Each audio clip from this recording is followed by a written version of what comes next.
The sun rises over the rugged cliffs of Thermopylae. The sea glimmers like liquid bronze, and the wind carries the scent of salt and blood.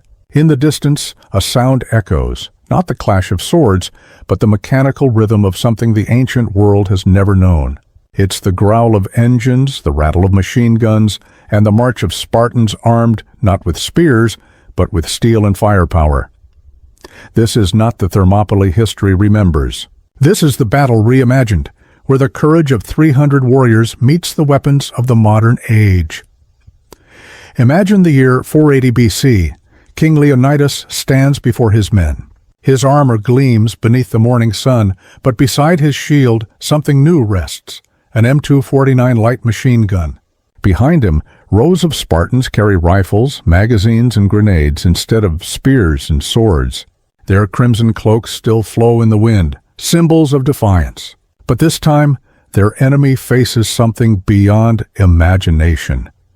The Persian Empire advances like a wave of darkness, thousands upon thousands of soldiers under King Xerxes, their armor shining like mirrors. In history, the Spartans stood against them with nothing but courage and discipline. But today, they have something even more devastating.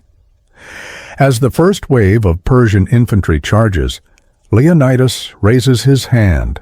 The battlefield goes silent for a heartbeat. Then the air erupts with thunder. Machine guns roar. The front lines of Persia vanish in a storm of bullets.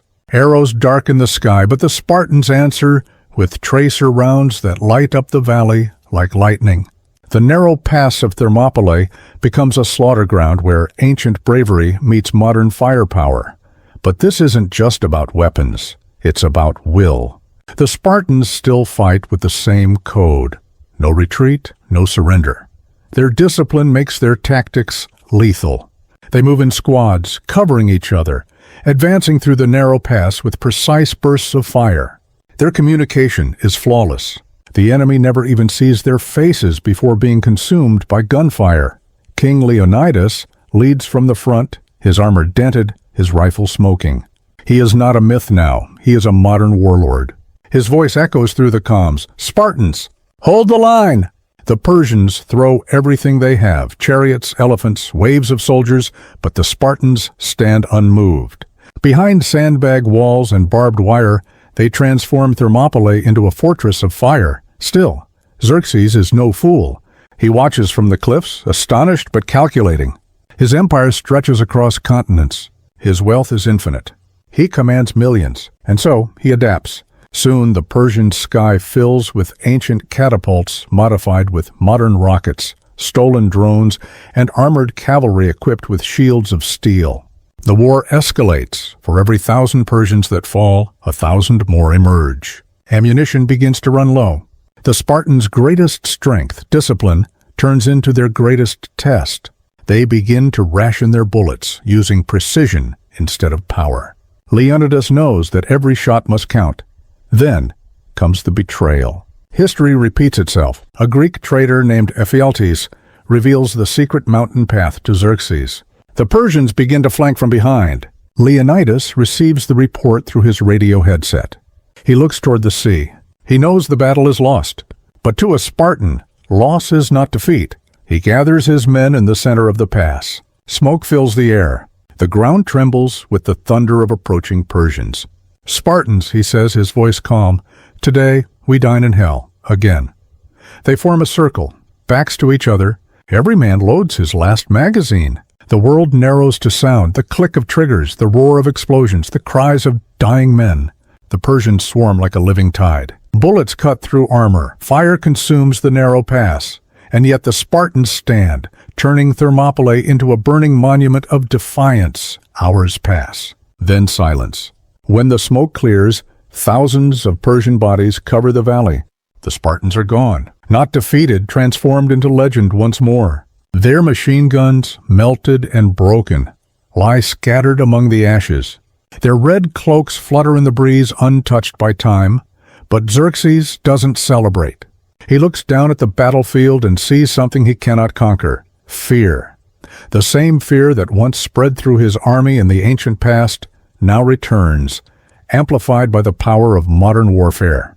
For all his numbers, all his wealth, He realizes that technology alone does not make an army great. Discipline does. Courage does. The spirit of men who fight for something greater than themselves does. Let's imagine what happens next. Word of the Spartan resistance spreads across the ancient world. Other Greek city-states begin to rise. Athens develops stealth bombers and missiles. Corinth constructs armored ships that control the Aegean Sea. The world enters an ancient arms race. History unfolds not with bronze and iron, but with uranium, gunpowder, and steel. Soon, the Persian Empire finds itself facing not warriors, but entire nations armed with the weapons of the future. Within years, Xerxes' empire collapses under its own weight. The Greeks unify, creating the world's first superpower, a blend of democracy and domination. They build not temples, but command centers. Not statues of gods, but rockets that reach the heavens. Yet even in this world, the lesson remains unchanged. Technology gives power, but it also gives destruction. The same courage that made the Spartans heroes could now make them tyrants. With every victory, they risk becoming the thing they once fought against. Centuries later, archaeologists dig through the ruins of this reimagined Thermopylae. They find twisted gun barrels, shattered helmets, and melted armor. And carved into a wall, they find an inscription. 4 simple words, Mullen Lab, come and take them. The message survives, timeless and defiant, echoing through history like a heartbeat. The story of the 300 Spartans was never about numbers. It was about willpower, the idea that one man's courage can stand against 1,000. Give them modern weapons, and they could rewrite the fate of the world. But even then, the true power wouldn't lie in their guns. It would lie in their discipline, their unity, and their refusal to bow. So, what would the Battle of Thermopylae look like if fought today? It would be faster, louder, deadlier, but the spirit would be the same. Leonidas would still stand tall against impossible odds. His men would still fight until the end, and history would still remember them, not as soldiers of flesh and blood, but as symbols of defiance, the eternal guardians of freedom. Because in every age, in every battle, the world still needs Spartans. If you enjoyed imagining this alternate history, don't forget to subscribe for more reimagined battles, where ancient heroes meet modern firepower, and history is reborn through the lens of what if, because sometimes the past isn't gone, it's just waiting to be rewritten.